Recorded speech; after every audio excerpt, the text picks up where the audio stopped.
El encuentro de desarrolladores de juegos de mesa en su edición virtual 2.0 es gracias a nuestros auspiciadores: Ponte Mosca, Endemic Games, Chuca Brige, Aventureros Lúdicos, Alejandra Cribellaro de Jugando Ando, Ketty Galleguillos de Jugando con Ketty, Board Games in a Minute, Club Rats Edge, Consola y Tablero, Juegos de Mesa Perú. Únete a la revolución lúdica. ¿De qué trata su juego? Vamos a empezar con Daniel. ¿De qué trata el juego? ¿En qué se inspirar? Bueno, ya Daniel ya nos ha comentado sus ganas del interés por la cultura, por la historia, por acercar a las personas que no leen tanto o no están tan interesadas en temas históricos, para que de una manera divertida lo tengan, pero también cómo se formó, de qué trata la batalla de Calama, por qué la batalla de Calama y por qué no cualquier otra cosa, cualquier otro evento histórico, ¿no? ¿Qué te marcó para ti? Y ahorita regresamos con Nicolás también. Como les decía, lo que me gusta mucho la historia, uno de los capítulos de la historia es pues, la Guerra del Pacífico, ¿no? Y si bien empezó el 14 de febrero, o sea, unos meses antes, con el desembarco de Antofagasta, ahí no hubo ningún hecho militar. El primer combate que se dio fue el de Calama, ¿no? Y como decía, esta población, que viene a ser un valle, era el último, o el primero, mejor dicho, el primero de los lugares donde la campaña terrestre iba a poder abastecer las tropas. Por eso decía, la guerra estuvo muy bien pensada, no fue una improvisación de parte de Chile. Entonces, sabían que ese lugar era importante, ¿no? Básicamente, la idea macro que yo tengo es ir abarcando diferentes partes de la historia de Bolivia. A cada una de esas le voy a llamar series, ¿no? Inicia con la serie, o sea, esta es la serie del Pacífico. Y el primer combate fue el de la batalla de Calama. Luego vieron otros más chiquitos que no tengo claro cómo gamificarlos, pero sí me gustaría después pasar a Pisagua, ¿no? Que fue el primer desembarco anfibio en la historia y usan al ejército chileno como referencia incluso para los ejércitos más grandes, ¿no? Lo han tomado a la operación que hizo Chile en ese desembarco, ¿no? Fue el primer desembarco anfibio en la historia de una guerra para entonces moderna, hablando del siglo anterior, ¿no? Entonces, ¿de qué trata el juego? Pues el juego es tratar de replicar esos hechos, ¿no? No sé si se llega ahí a ver el tablero, pero básicamente está inspirado en un mapa chileno también que ellos graficaron la toma de Calama, ¿no? Entonces, básicamente tenemos ahí la población que está bastante al centro del tablero, y tenemos a los caminos, ¿no? Los puentes y demás, que en realidad no tienen una incidencia salvo el río Loa, que es el que divide el tablero en dos, ¿no? El río Loa sí influye en el juego, el resto de los gráficos no tiene, simplemente es para tener una idea. El tablero está dividido en 8 por 8 cuadrantes, 64 en total, y tenemos las fichas, como les decía, las 30 bolivianas y las 55 chilenas. Las fichas bolivianas inician en la población de Calama, o sea, al medio del tablero. Y el lado chileno empieza fuera del tablero, inicia por un cuadrante en específico, porque el ejército llegó por un camino de la población de Atacama, ¿ya? Entonces no tiene otro lugar de ingreso el ejército, que tiene que entrar por eso. Y la mecánica es sencilla, como les decía, la idea es que sea jugable para niños desde 7 años que tienen un tiempo de concentración máximo de media hora, luego se van a aburrir y se van, ¿no? Entonces, el largo del juego está definido por la estrategia que cada uno use, ¿no? A veces vamos a usar una estrategia ya más compleja jugando entre adultos, y a veces va a ser más rápida y lo que vaya saliendo con los niños, ¿no? Pero la mecánica es básicamente con dados, y atrás tengo una pequeña hojita guía, ¿no? Básicamente tenemos que los colores del dado que nos sugieren movimientos de las tropas. Y remarco el sugieren porque nada es obligatorio en este juego. Uno debe decidir qué acción, qué fichas mover, cuándo moverlas, dónde ponerlas dentro de este tablero. Limitadas por lo que los dados nos dicen. Los dados nos dicen si nos movemos adelante, atrás, izquierda, derecha, cantidad de fichas que podemos mover, que estos son estos dos dados, por eso divido los dados de movimiento y los dados de combate, y el famoso dado rojo, que es el que nos dirime el combate, ¿no? Por ende hay acciones heroicas, como fue en la vida real. En esa batalla fue en la que murió Eduardo Baroa, nuestro máximo héroe de la Guerra del Pacífico. Y básicamente, como era un enfrentamiento numéricamente muy desigual, pues el ejército entró, no tomó más que unas horas tomar Calama, ¿no? No fue un combate largo. Pero sí se dieron estos hechos heroicos, donde pequeños grupos se enfrentaron a grandes fuerzas, ¿no? Entonces, lo mismo pasa acá, una ficha boliviana, y eso hace que el juego tenga adrenalina constante, ¿no? Una ficha boliviana puede afrontar a, no sé, 5, 6, 10 chilenas en función a cómo se haya ido moviendo. El máximo es 12, porque no vamos a poder mover nunca más de 12 fichas a la vez. Y el dado mayor es el que gana, ¿no?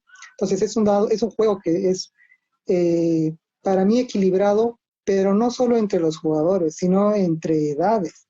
Puede jugar un niño con un adulto, ¿no? Porque obviamente Nicolás es el tema de los gustos, ¿no? Entonces, si bien este tiene una mezcla de estrategia, pero está mucho también el tema aleatorio y la fortuna, ¿no? Y eso hace que el juego sea jugable por diferentes, diferentes edades, ¿no? Es un juego que debería durar entre media hora, 40 minutos en la versión un poquito más compleja, tal vez algo más. Como digo, es en función a cómo planteemos la estrategia. Si hacemos una especie de guerra de guerrillas, tendremos un uso más eficiente de nuestras piezas, ¿no? Es teoría de guerra, digamos. Ahí, ¿no? Ahora, antes de que pasemos con Nicolás rápidamente, sí, dime. Obviamente, perdón, solo gana el que ha sacado del tablero el total de las fichas del adversario, ¿no? Ese es el que se queda con la posesión de Calama. Entonces, y además, Eso es. Daniel, la mecánica central entonces es los dados, ¿no? Dados y como control de área, ¿no? ¿Podría ser? ¿O control de fichas? No de área precisamente. De fichas. Control, ¿no? De fichas, no de área, ¿no? Es control de fichas, ¿no? Como digo, uno puede, repito, no es obligatorio, es sugerido, pero está limitado por lo que diga el dado. Por ejemplo, el dado azul que nos dice hasta cuántos cuadrantes podríamos mover, pero no es obligatorio, por eso es que uno va definiendo eso. Estos otros dados verde y celeste nos dicen hasta cuántas fichas podríamos mover, pero no nos obliga. Entonces, cada uno decide cuán eficiente puede ser su planteamiento en el tablero para llegar al momento de confrontación. ¿Cuándo se da la confrontación? Cuando dos fichas de ejércitos rivales se encuentran en un mismo cuadrante, ¿no? En ese momento se da el combate y todo el resto de las fichas y el tablero queda paralizado hasta que ese combate se haya definido con un solo ganador, ¿no? Muy bien, muy bien. Entonces, y algo que se me hace, que rescato mucho de tu juego, Daniel, es esta noción de que la historia ya pasó, de que se tiene que saber de la historia, pero que también podemos jugar a imaginar alternativas futuras, ¿no? O posibles alternativas, ¿no? Claro, mi reto en realidad pasa, comercialmente como lo hago, es que los reto otra vez a ver si es que se puede cambiar el resultado histórico de la batalla, ¿no? Porque somos muy dados a criticar y que se debió haber hecho así, planificar así, no hicimos lo otro. Ok, planea una estrategia y veamos si lo logras, ¿no? Más o menos ese es el reto. Esto que también está basado mucho, yo creo. Esa ha sido la idea, sí, es muy cómodo además agarrarlas en grupitos yo las ordeno siempre de a 5 y voy, porque como son múltiplos de 5, está más fácil llevarlos así, pero bueno. Pero sí, mi reto principal es tratar de representar lo más fielmente posible la historia, para que esté en el marco de un aporte académico o pedagógico, ¿no? Excelente, excelente. Nicolás, vamos con Emporus. Emporus es un juego en que cada jugador es un emisario navegante enviado por su isla productora a la capital del archipiélago. Un archipiélago que tiene forma de tortuga, de hecho. La isla principal, donde está la capital, el caparazón y la cabeza y las 4 patitas, aletas, son las islas que están produciendo. De hecho, el símbolo de Emporus es una tortuga por lo mismo, porque toda esta cultura gira en torno a esta forma que tiene su archipiélago. Y este emisario que va a ser el jugador está enviado a la capital para comprar, intercambiar, gastar recursos, de modo de combinarlos, convertirlos en artesanías, que se las encarga precisamente a los artesanos de la capital. Y con estas artesanías tiene que cumplir contratos y si junta suficientes puede ganar maestrías, que en el fondo es quien produce más de cada tipo de artesanía, puesto que las familias que son reinantes en esta isla son precisamente los artesanos que le dieron, digamos, todo su esplendor a la capital. Entonces, el juego se desarrolla en una serie de turnos de jugador en que cada jugador toma una acción en sentido horario y siguen tomando turnos hasta que algunos de los jugadores, al final del turno de algunos de los jugadores, alguien tiene 18 puntos en que se termina, digamos, de darle un turno a todos los que no han jugado después del turno de ese jugador y se termina el juego, se cuenta el juego. Y lo que caracteriza a Emporus son básicamente 4 puntos bastante concretos. Primero, el mercado, que como se los había mencionado antes, la idea de todas estas cosas es precisamente que los jugadores estén metidos en un mercado móvil, variable, que suban y bajen los precios según la cantidad de cosas que se están utilizando. Entonces, si todos quieren madera, la madera sube; si todos quieren piedra, toda la piedra sube; si nadie quiere comida, la comida baja, etc. Y los contratos, que son las bonificaciones de puntos más grandes, son combinaciones de artesanías con además otros recursos, con materias primas que hacen estas artesanías también, a su vez. Entonces tienes que juntar conjuntos, luego esos conjuntos, que son las artesanías, se juntan con otras, se hacen conjuntos con ellos también. Eso es, en estricto sentido, lo que le da esta movilidad y esta plasticidad al mercado. ¿Por qué? Porque como todos siempre quieren hacer algo con el mercado, y es ahí está lo básico para todo, el estado del juego siempre va a cambiar. Es decir, a alguien se le ocurrió que ahora que quiere madera, y justo se le ocurrió el que tenía al lado, entonces de repente la madera empezó a subir de precio, y el tercero quería comprar madera y ya no hay madera que pueda comprar, no porque no pueda, no porque no quede, sino porque no puede, porque ya está demasiado cara.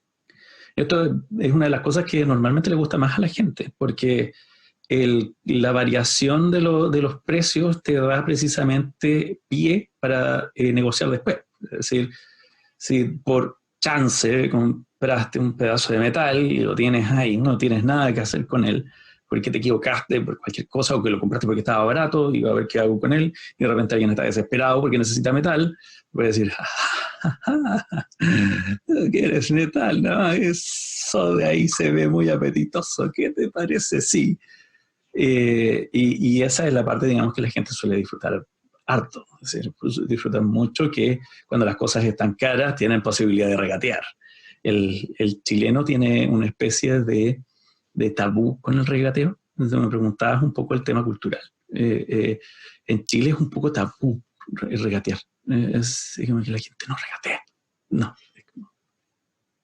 Me lo haría un descuento de 3%. La gente no negocia las cosas acá. Si tú vas a otros países, no sé, por ejemplo, vas a negociar con un árabe en Medio Oriente, normalmente te van, si tú no regateas, es casi faltarles el respeto. Entonces, es un ejercicio que se tiene que hacer.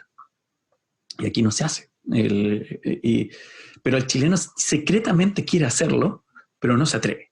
Entonces, juego un poco con eso, porque en el fondo lo que tú me preguntabas de cosas, yo puedo sacar como cuestiones, como curiosidades culturales de ese tipo, y meter el dedo en la llaga, en el fondo. Decir, bueno, ¿por qué hacemos esto? Te lo voy a explicar más rato, pero te da ese escape para la fantasy. Entonces, este mercado móvil, variable, te da para precisamente emocionarte, digamos, con que ahora tus cosas son muy valiosas y ahora no valen nada. Pero su valor intrínseco, digamos, lo que puedes hacer con ella se mantiene igual. Es decir, tú siempre vas a poder hacer muebles con 2 maderas y una comida, y con eso vale un punto. Nadie te puede quitar eso. Pero quizás esa madera que tienes ahí te puede servir para sacar una ventaja que necesitas aún más, porque justo te falta tal cosa para terminar tal o cual contrato. Entonces, el valor de las cosas, la utilidad de las cosas se mantiene, pero los valores pueden cambiar. Lo segundo es que en virtud de eso se le da una libertad completa a los jugadores para poder negociar. De hecho, hay solo 3 cosas que tú no puedes intercambiar, que son bastante básicas. Es decir, la isla de la cual vienes, no puedes cambiar los contratos que ya has terminado, que ya los has cumplido, y por último no puedes intercambiar las maestrías porque esas vienen con la cantidad de cosas que has armado, la cantidad de artesanía. Entonces, por mecánica no las puedes intercambiar porque si se las pasaras volverían a ti. Entonces, esto se enlaza a los dos que te había anticipado antes, es decir, esto del mercado móvil o variable con el intercambio libre son los que normalmente hacen más la magia en este caso. No es que en el juego no se pueda jugar con personas que no se conocen y no quieren negociar entre sí. De hecho, funciona perfectamente igual. Pero mi intención era precisamente darles ese espacio. Y lo tercero, que lo caracteriza por lo menos, es que existe una cosa que se llama el sello. Se los mostré, ¿te acuerdas que era una cosa roja, grande? La tortuguita. La tortuga al medio, sí. Ese sello es una recompensa del consejo, porque tú lo que quieres hacer con tus puntos es influir en el consejo, que hay una vacante. Tú quieres te enviaron para ganarte esa vacante. Entonces, tienes que impresionar lo suficiente con el consejo para que te dejen formar parte de él. Y la gracia del sello es que es un potenciador de turno. En el fondo, tú no tienes un turno normal. Te escapas de esta dinámica que te había dicho al principio, que tienes una acción y pasar del lado, una acción, pasar del lado, una acción, pasar del lado. En ese momento, tú empiezas a tener más posibilidades de actuar. Tú puedes, cuando vas a la ciudad, el consejo te ayuda y te permite hacer 2 acciones. Puedes ir a comprar, completar contratos, hacer 2 cosas. Actúas el doble que todos los demás en una sola vuelta. Lo cual te podrás imaginar que en un juego en que tienes una sola acción cada vez que te toca es bastante poderoso. Y lo segundo es que el sello además te permite sacar contratos nuevos. Este sello suele ser como bastante la manzana de la discordia, porque la gente se empieza a impacientar y dice, alguien que se lo quite, porque el sello se queda contigo hasta que alguien te lo quite.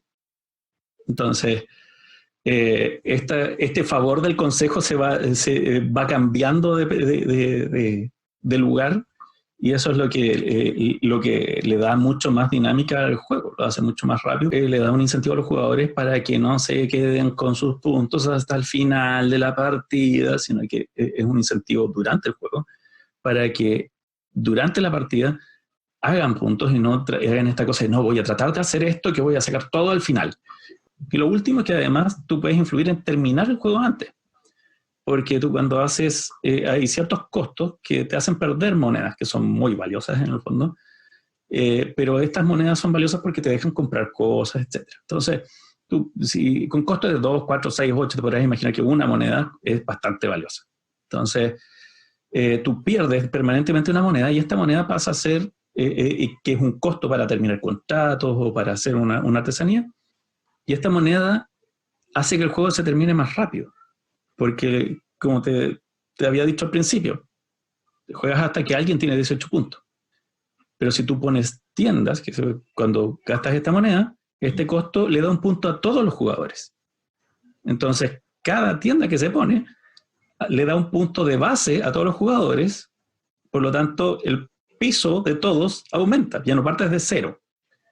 Es parte de las estrategias, es no necesariamente hacerlo mejor que el otro, pero no dejar que termine de hacer lo que estaba haciendo. Entonces, a él le falta 2 vueltas para terminar de hacer eso, yo lo sé, entonces voy a terminar el juego ahora. Y se puede dar una vuelta más, se queda con todo arriba y dice, no alcanza a terminar. Y no lo dejas terminar. Sí, y bueno, el tema del regateo y todo esto es precisamente el factor cultural, en el fondo, este deseo oculto de regatear y de poder sacar un trato en el que yo creo que estoy ganando. Entonces esa parte como ambiciosa es la que explota un poco esta parte.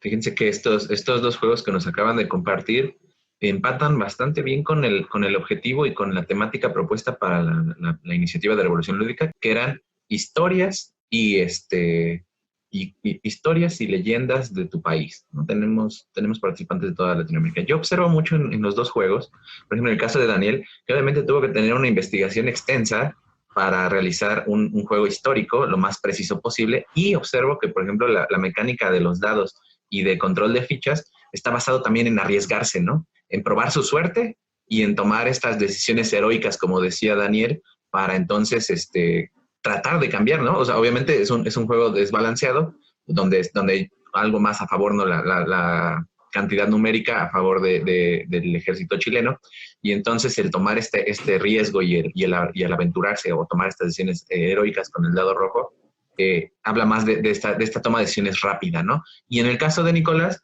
curiosamente tenemos lo opuesto, aunque no está basado en una historia, digamos, en una historia o un mito de su país, está basado en una idea, ¿no? En una propuesta de yo noto esto en las personas que me rodean, ¿no? En la comunidad chilena, y entonces, como está como una especie de tabú, entonces voy a provocarlo a mi manera, ¿no? Yo quiero ver qué pasaría como un experimento social, y entonces, pero no quiero que pase de manera, en el caso como en el juego de Daniel, no queremos que pase de manera, digamos, rápida, sino quiero que también sea pensado, ¿no? Donde mis acciones también influyen en los demás, pero también en el caso de Nicolás está, entonces, como no está basado en algo real, o digamos, no está basado en un evento histórico, está la creación de mundo, ¿no? Porque pudiste haber elegido, en vez de una isla, una ciudad en las nubes, o una pirámide, o ¿no?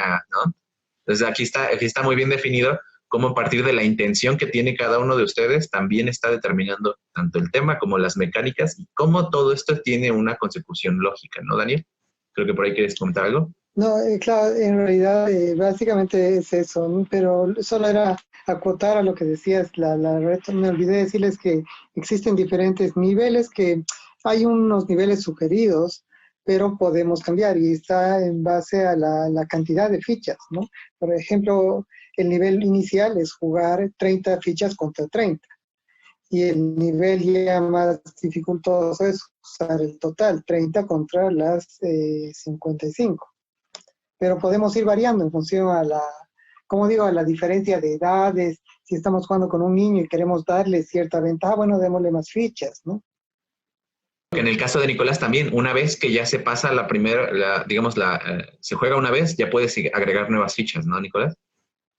Bueno, más que la primera vez, lo que pasa es que el juego tiene 2 capítulos. Los nombré como 2 capítulos porque en realidad hasta cierto punto son prácticamente 2 juegos distintos.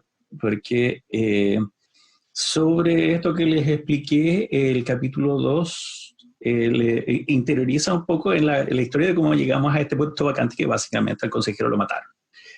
Y hay un asesino que está prófugo en la isla.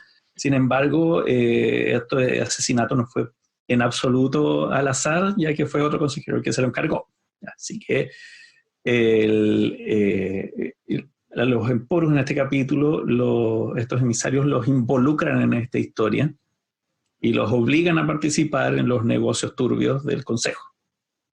Entonces, sobre esto, este sello del consejo, además de conseguirse cuando tú ganas influencia con el consejo, tú lo puedes obtener sacando dos losetas que son exactamente iguales a las de recursos, porque todo aquí siempre, de hecho el intercambio, y esta es otra cosa que no la mencioné antes, pero el intercambio se hace con las losetas boca abajo. Tú no sabes lo que te están entregando. el otro te dice que esto es una piedra, pero tú no sabes si eso es efectivamente una piedra. Y tendrás que jugar con las chances, digamos. Pero sobre eso, además, bueno, hay muchas personas, eso sí, yo eso lo respeto harto, ¿eh? Porque tuve muchos buenos grupos de prueba, y algunos preferían jugar con las losetas boca arriba y intercambiar y que se viera todo. Y yo lo encuentro fantástico, si es que a ellos les acomoda así y les gusta así, no soy feliz, la verdad es que... pero en este segundo capítulo, estas losetas que tú sacas para llevarte el sello de consejo que todo el mundo quiere, básicamente no te ocupa absolutamente ninguna acción. Simplemente llegas, tomas 2 losetas y te lo llevas. Nadie te hace ninguna pregunta. Pero esas losetas tienen los negocios turbios del consejo. Y esos negocios turbios básicamente son de 3 tipos. Ligado también a esta cosa que te decía el regateo, pero al mismo tiempo el chino tiene esta cosa que le gustan esos tratos como extraños, así como que igual es chistoso hacer que alguien me haga un trato y salga perjudicado, ¿no? Hay veces que hay algo que no sé por qué, no me preguntes por qué, pero le hace algo. Le hace tic, y dice como, hay gente que me mira y me dice, ¿me estás diciendo que le puedo pasar algo malo? ¿Y le puedo decir que estoy pasando algo bueno? ¿Sí? Y muchas personas dirán, eso no funciona. Sí, funciona. De hecho, funciona bastante bien porque la gente empieza a tomar distancias, empieza a considerar otras cosas. Fíjense que algo que rescato mucho de los 2 juegos que nos están presentando es que los 2 sacan a relucir cómo es la persona en realidad, ¿no? Tanto en el caso de Daniel, con esta toma de decisiones arriesgadas, también de repente, yo creo que en el caso de Daniel se encontró con jugadores muy metódicos, muy que miden demasiado y que no se arriesgan mucho, y otros que iban a por todo, ¿no, Daniel? Sí, no, es así. Es más, había gente que incluso con el lado boliviano se animaban a salir al encuentro del lado chileno, sabiendo que tienen menos fichas, ¿no? Entonces hay de todo. Y en vez de preparar una defensa, salían a atacar, ¿no? Y en el caso de Nicolás, con esta parte de las traiciones, ¿no? De la trama oculta, ¿no? De confío, no confío, me arriesgo, no me arriesgo, acelero el fin del juego para obtener más puntos. ¿Cómo le hago, no? Esa parte está súper interesante. Ahora vamos a pasar a esta parte directa ya con nuestros diseñadores que están en este momento, ya están preparando para cuando salga este video, ya habrán avanzado bastante. Obviamente aprendieron, como decía Daniel al principio, aprendieron aspectos de dinero, de producción, de diseño, de darse la idea del tiempo, de cómo organizar las cosas en la caja. ¿Cuál sería el primer consejo que le darían a un diseñador que recién está empezando? Bueno, yo diría que sería persistir. Seguro que les ha pasado a ustedes que cuando uno está desarrollando el juego, pues se encuentra con mecánicas o partes que no le gustan, o problemas que no ha encontrado cómo solucionarlos, incluso en el diseño, en el mismo manual al redactarlo. Entonces creo que la clave está en seguir perfeccionando hasta que va a salir, ¿no? Y si uno se rinde antes, pues va a quedar un juego, va a quedar la persona frustrada y un juego más que podía haber salido. Entonces, mi consejo sería que persista.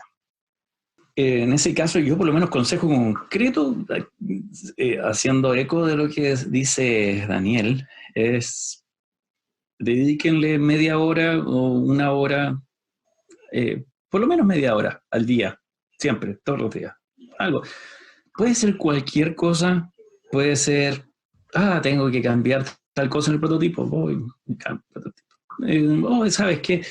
No he visto, no sé cómo resolver esto, voy y me pongo a buscar juegos que tengan una mecánica relativamente similar y trato de ver qué es lo que realmente terminaron haciendo y trato de entender por qué. A tomar media hora, 40 minutos, etcétera, y trabajo hecho. No necesitan estar en test de mañana, vermo y noche todos los días. Esto es un trabajo constante y acumulativo. Y tienen que dormir, por cierto, porque todo esto va cuajando en su cabeza y de repente hay cosas que pasa el tiempo, uno las mira y dice, pero esto era tan simple, ¿por qué no se me ocurrió esto? Básicamente porque ya pasó mucho tiempo y las cosas cayeron, digamos, en su lugar y empezaron a tener sentido. Lo más importante, y que yo creo que es lo que hace la diferencia entre un diseñador que termina un juego realmente publicable y uno que no, es saber escuchar. Nada más. Un juego para mí es un consenso. Es un consenso acerca de un contexto de reglas destinadas a incentivar conductas de modo tal que el grupo, en virtud de este concepto, pueda crear significado, un significado en común, con el objeto de que no tenga repercusión en la realidad. El círculo mágico es un concepto que se viene acuñando hace mucho tiempo, que en el fondo es a lo que va es que las personas adoptan una actitud ilusoria, ¿ya? En que se ponen de acuerdo en que dentro de este círculo el contexto es este. Lo voy a graficar de forma muy, muy sencilla. Hay 4 niños que deciden que aquí y ahora vamos a hacer cazafantasmas. Y cada uno elige cazafantasma, pueden pelearse por ver quién es Murray, ¿no es cierto? Pero el asunto es que van a hacer 4 cazafantasmas y en el momento en que ellos lo deciden, dicen ya, ahora somos cazafantasmas, a hacer esto sin absolutamente nada en tu mano, ya sabes lo que significa. Y estar así y moverte y gritar, allá va. Cuando tú gritas allá va, ya saben que están hablando de un fantasma, ya saben que todos tienen que hacerle caso. Es decir, como, es un pájaro estúpido. No les van a decir eso. Así como, sí, atrápenlo, ¿no? La trampa. Y todos van a entrar en este contexto en que el significado es aceptado comúnmente por todos los participantes. En el juego de Daniel, tú tomas una ficha y como él decía, es que estos son 10 personas. Tú lo miras y tú no abstrayeras nada, no sabes el contexto y te decir, no, eso es una ficha. Te van a dar una respuesta muy pedestre, es decir, eso no significa eso. ¿Por qué me estás diciendo que estos son 10 personas? Yo veo un cuadrado de madera. En cuanto tú generas significado con tu actividad, en definitiva, esa actividad adquiere otro matiz. Y tú cada vez que vas a probar tu juego con otras personas, esas personas te van a tratar de comunicar las críticas o las cosas que no les gustaron o las cosas que les gustaron, etc. Tú lo que tienes que leer ahí es qué medida de terreno común estás teniendo, ¿ya? ¿Dónde pude plantear un sistema en que fuera efectivamente un consenso y dónde se me rompió el consenso? Es que sentí que cuando hacía esto yo no estaba atacando una nave espacial. Y en el fondo tú como autor no lo estás planteando correctamente. Lo estás planteando incorrectamente.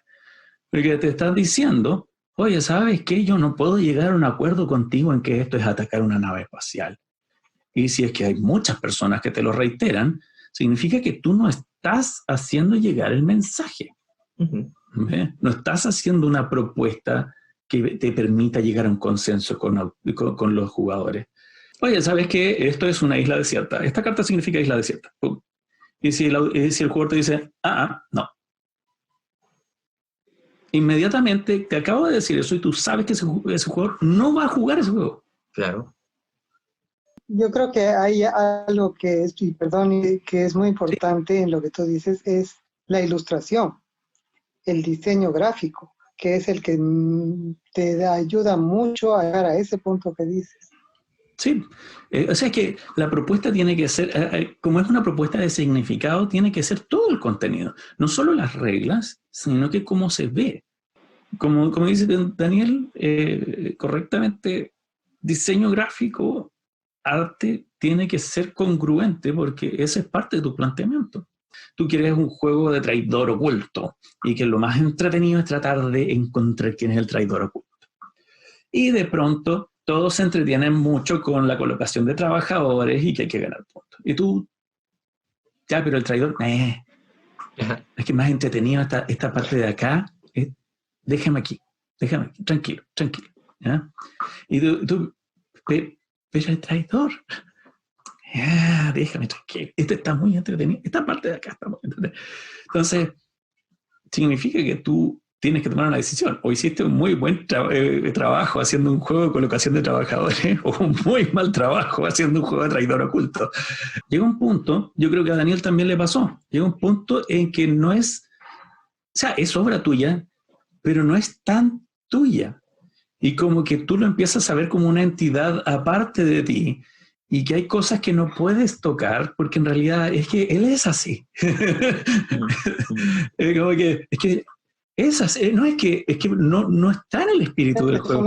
Y como que lo defiendes, así como, no, pero es que no, es que no. ¿Y qué pasa si le cambias esto? Por eso hay muchos jugadores, o sea, muchos autores que tienen problemas cuando les cambia la temática, en que su juego de una apacible granja en que tenían que criar animales se convirtió de pronto en una batalla medieval por ver quién sacaba más armas en menos tiempo. Pero, ¿por qué? Y empiezan como a sentirse invadidos porque precisamente vieron crecer esta entidad y tomar una independencia de uno. Eso es cuando el juego ya empieza a terminar de salir de tu cabeza y empieza a formar parte de la realidad y toma una independencia de ti. ¿Y por qué es eso? Yo creo personalmente, que es porque has llegado a consenso con muchas personas, al punto en que intrínsecamente sientes que no es tuyo, como una cosa tuya que puedes llegar y romper y deshacer como se te dé la gana, sino que es una obra que incluye a muchas personas y pasa a ser algo por sí mismo. Entonces, ¿está bien respetar eso? Bueno, yo, como decía hace un ratito Nicolás, en cómo uno va creando el juego, tal vez yo, a diferencia de él, empiezo por la temática, investigo y disfruto esa etapa de leer los libros. Es mucho tiempo que me gusta, es otra de mis aficiones, siempre ando leyendo algo. Tengo momentos de la historia que me gustan más que otros, etcétera, ¿no?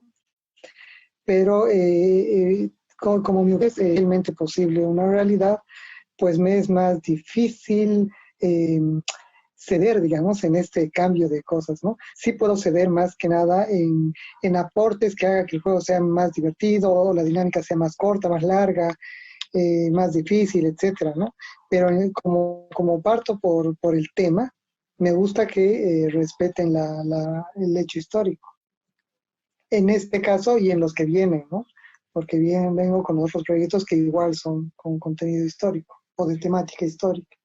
Que precisamente esa es la siguiente pregunta, porque de repente te veo, Daniel, con un avioncito por ahí. La pregunta es esa, ¿no? ¿En qué están trabajando? Ya, digamos, por lo menos lo publicado ya está y, digamos, ya le están dando el empuje al juego para que se mantenga, ¿no? Como decía Daniel, recuperar la inversión y que por lo menos salga, deje una marquita, ¿no? ¿En qué están trabajando? ¿En qué están trabajando, Daniel? Bueno, yo estoy justamente, como decías, con los avioncitos. Quiero empezar con la que se va a llamar la serie de la Guerra del Chaco. Y técnicamente quería empezar con una batalla que fue la de el lado boliviano la llamó la Laguna Chuquisaca, pero ya había sido previamente descubierta por el Paraguay y ellos le pusieron el nombre de Laguna Pitiantuta. Y ahí va que ahí me trabé en la mecánica, fui mejorando, pero llegué a lo que no puedo evitar, que es mi pasión de los aviones. Y en esa batalla, el 4 de diciembre de 1932, se dio el primer combate aéreo en Sudamérica, ¿no? Y fue entre el capitán héroe boliviano, capitán Rafael Pavón, y el mayor Trifón Benítez Vargas del ejército paraguayo, ¿no? Entonces, ahí ganó hasta la aviación boliviana, se dio entre un Vickers 143 y un Potes 25-2, ¿no?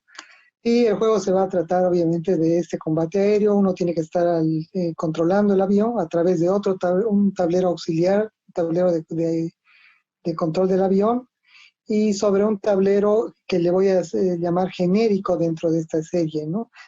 Porque no tiene tampoco una real influencia en el juego, sino que quiero que estos aviones, como sus tableros, puedan encajar con los futuros juegos de esa serie, ¿no? O sea, cosa de ir complementando otros, como ya era una guerra moderna con tanques y otros armamentos bélicos, ¿no? Que tenían. Pero ese es mi siguiente proyecto, el combate aéreo Pavón Benítez. Excelente. ¿Y Nicolás, en qué estás trabajando ahora? Es una pieza que viene aquí. Ay, perdón, a ver, muéstrala. No, solo iba a decir, el reto de esto, yo empecé con un tablero casi de avión, pero en las pruebas, en la mecánica, y el mismo manual, que ya voy en una 10ª versión, pues era muy complicado y se hacía casi un manual de vuelo, ¿no? Entonces, y como le decía hace rato a Nicolás, esta es mi maqueta, que en realidad uno va a graduar ahí la altura de vuelo del avión, pero se la dejo al equipo de producción a que ellos me resuelvan cómo va a ser la pieza final. ¿No? La idea igual va a ser en madera, etcétera, respetando la línea que quiero tener, pero una cosa es el cartón y otra es la madera, el peso, el tamaño, etcétera, ¿no? Excelente, sí, y eso también está súper interesante porque eso habla de tecnología de los juegos de mesa, ¿no?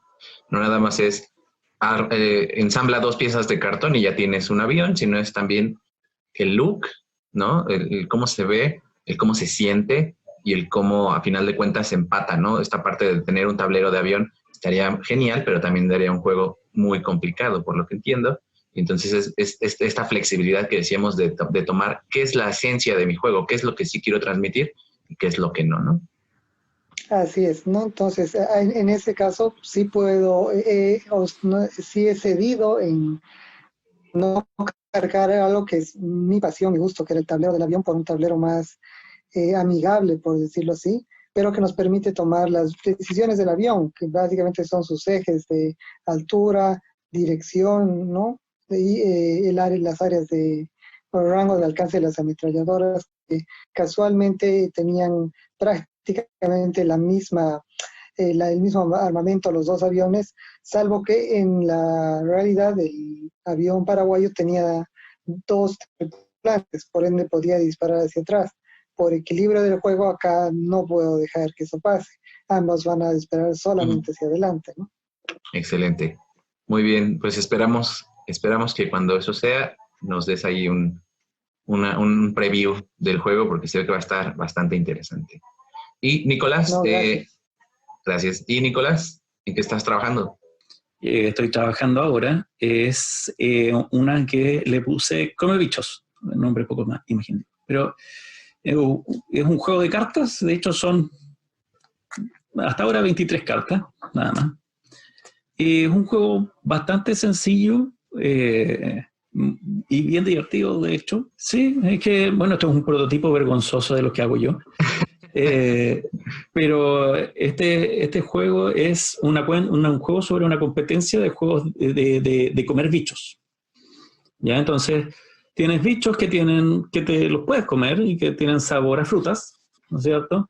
Hay otros bichos que son bichos malos que te tratan de comer a ti.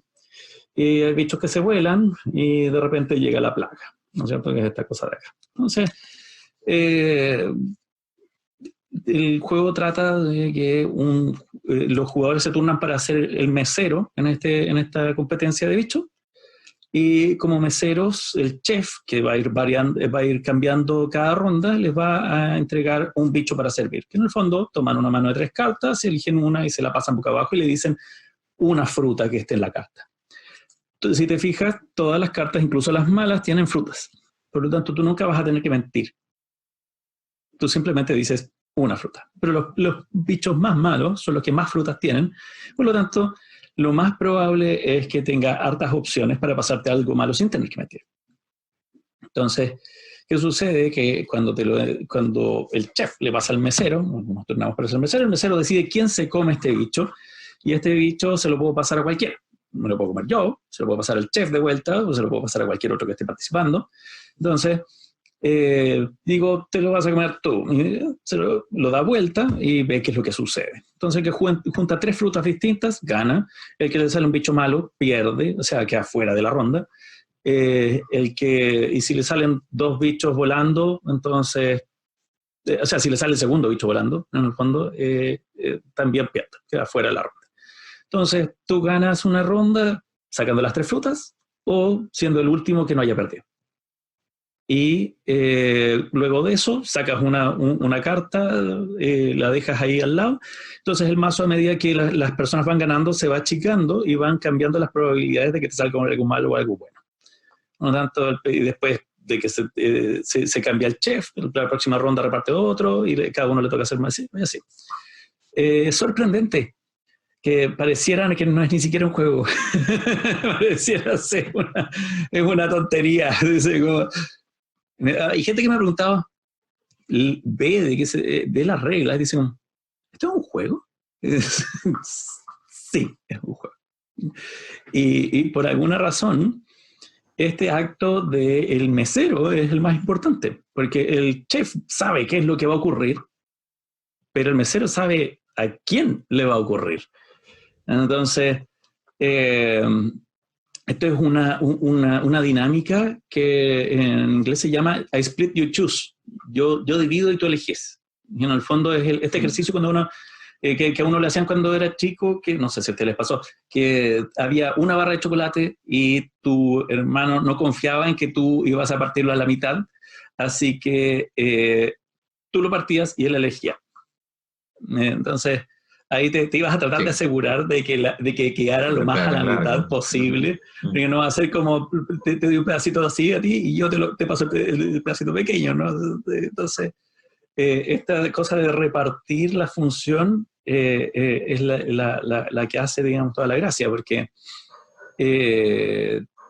el mesero trata de adivinar las intenciones del chef y dice, si esto parece ser malo y puede que me lo haya pasado para que yo me lo lleve, pero en realidad se lo puedo pasar a él, pero puede que haya sido algo bueno y quiere que yo piense que es algo malo para que yo se lo pase a él y él pueda ganar. Entonces, como que, y él es el que tiene que tomar la decisión de tú. Y hay veces en que pasa que las personas dicen como ya, toma tú, te voy a hacer perder, lo da vuelta y gana. Y todos quedan así, ¿por qué hiciste esto? No le viste la cara, ¿qué cara? Entonces, esa dinámica es la que trata de hacer. Excelente. Pues yo creo que con esto, yo creo que exprimimos bastante bien el objetivo de la entrevista. Otra vez, gracias a ustedes dos, porque curiosamente coincide bastante bien en que, a pesar de que son juegos publicados, tenemos aspectos, digamos, un poco polarizados, ¿no? Digamos, puntos de vista diferentes, pero que se complementan bastante bien. Les deseo toda la suerte con sus juegos. Me gustaría que estuvieran publicados en México. Tenemos también esa otra discusión, ¿no? De cómo hacer llegar los juegos a todos lados, que después discutiremos con su debido tiempo, pero pues en general, muchas felicitaciones. Yo creo que es muy bien empezar con la batalla de Calama y con Emporus como buenos referentes de que cuando existe esta necesidad y estas ganas de publicar algo, ustedes mismos lo dijeron, ¿no? O sea, hazlo tú mismo. O sea, no esperar a que venga de otra parte, sino yo lo voy a hacer por el gusto de ver que esté ahí, ¿no? Ojalá y no sea esta la última vez que nos veamos. Muchas gracias, Vladimir, por la invitación y ha sido muy entretenido la conversa. Muy, muy interesante saber de el trabajo de Daniel ya como inextenso. por lo menos a mí me llama mucho la atención saber, ya que estamos en esto, me interesa mucho saber cómo se ven las cosas de otras partes. Hay veces que es muy, muy interesante saber, por ejemplo, cómo enseñan historia en otro lado. Es muy útil y encuentro muy, muy valorable el esfuerzo de Daniel en tratar de darle una dimensión más objetiva a un hecho histórico, que por cierto aquí en Latinoamérica, bueno, tú, Vladimir, eres de México, ¿no? Pero aquí en la zona es un tema que no tiene mucho descanso todavía. Han pasado más de 100 años y todavía tenemos repercusiones de ese conflicto armado. No, gracias, Nicolás. Yo solo quería decir que en realidad me gusta la historia, pero la investigo de los dos lados. De hecho, el libro que más he consultado es de autor chileno, ¿no? Y es interesante también ver las diferencias en un conflicto bélico, lo mismo que estoy haciendo con el Paraguay. Los motivadores y los llamadores de ese mercado que son diferentes, ¿no? Y también es diferente la posición de un país victorioso de uno que se siente derrotado, ¿no? Entonces, sí son sentimientos, como dice Nicolás, vivos. Todavía en la página hay gente que me dice, los chilenos esto, los chilenos que dicen, no la he publicado allá todavía, pero alguno que vive acá, ¿no? Sí, les ganamos el mar, etcétera, pero a eso no es, más bien el fin es,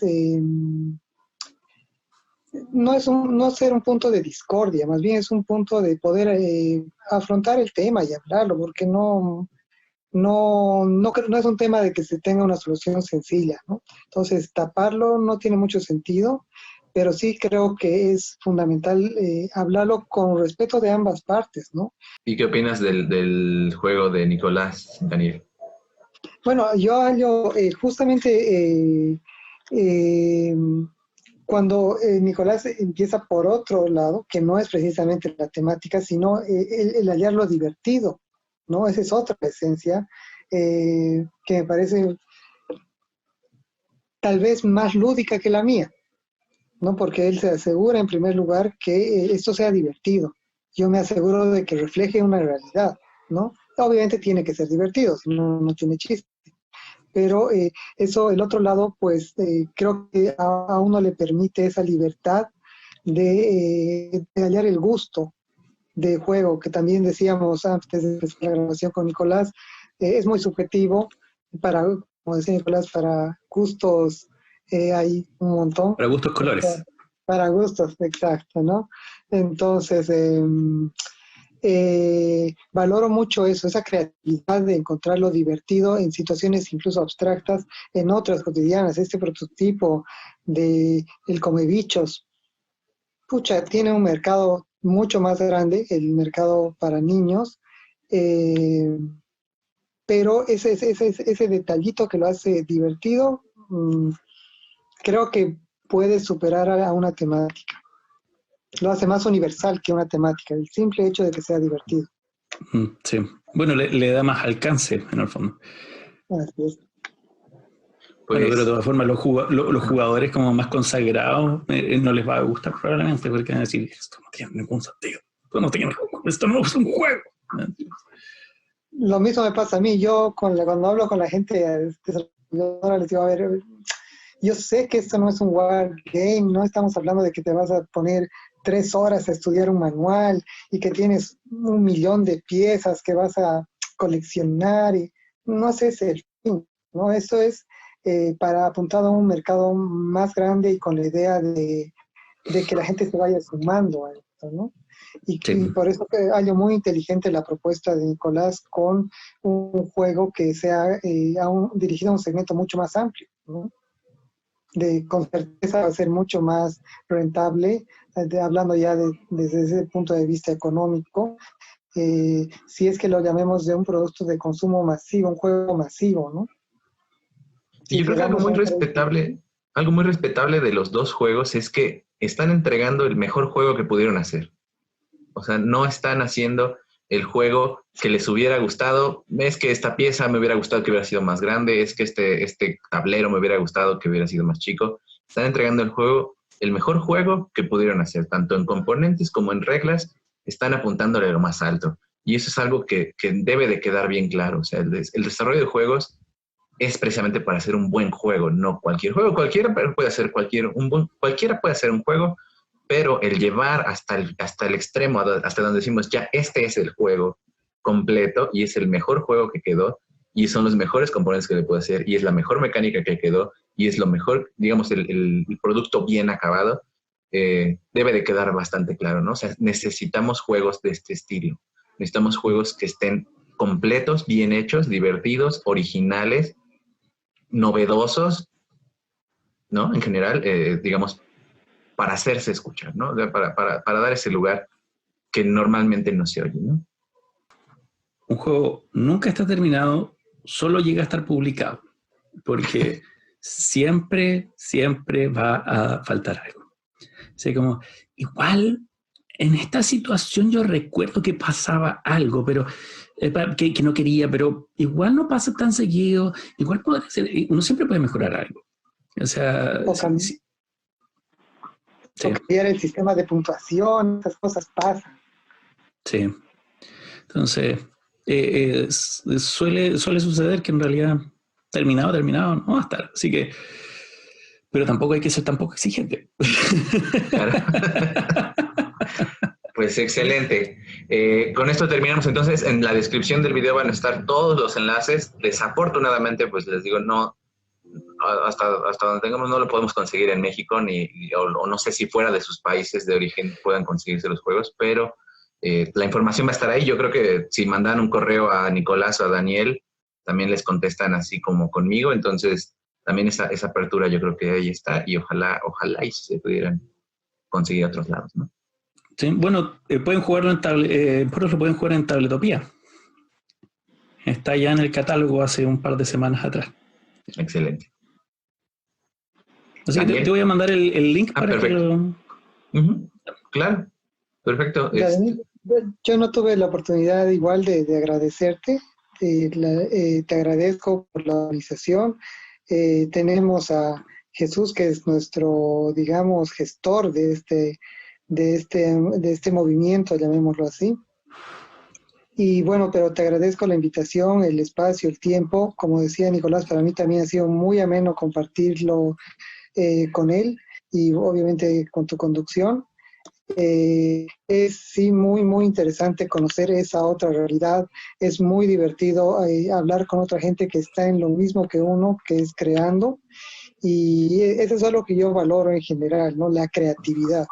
No importa en qué, pero la creatividad es algo fundamental en el humano en sí, ¿no? Eso es algo que para mí es fundamental en el trabajo, en las cosas chicas de la casa, donde sea, pero el ser creativo, el poder hallar algo que nos divierta y de manera buena, por supuesto, es muy valorable. Así que gracias, Vladimir, y atende que cuando gustes estaré presto a lo que tú vayas pidiendo y mi aporte al grupo que se está formando y un gusto, Nicolás, compartir contigo. Igualmente, Daniel, un gustazo. Somos amantes de los juegos de mesa y nos podemos estar hasta las 12 de la noche, pero yo creo que mejor la terminamos acá para hacerlo un poquito más corto y pues bueno, espero verlos en una ocasión futura y con nuevos juegos también, ¿no? Porque esto tampoco se acaba nunca. Sí. Suerte a ti más bien el canal, Vladimir, y que todo vaya muy bien, vaya creciendo. Son los medios como los tuyos que también aportan muchísimo a que podamos llegar mejor con los juegos. Gracias, más bien. Gracias a ustedes y nos vemos.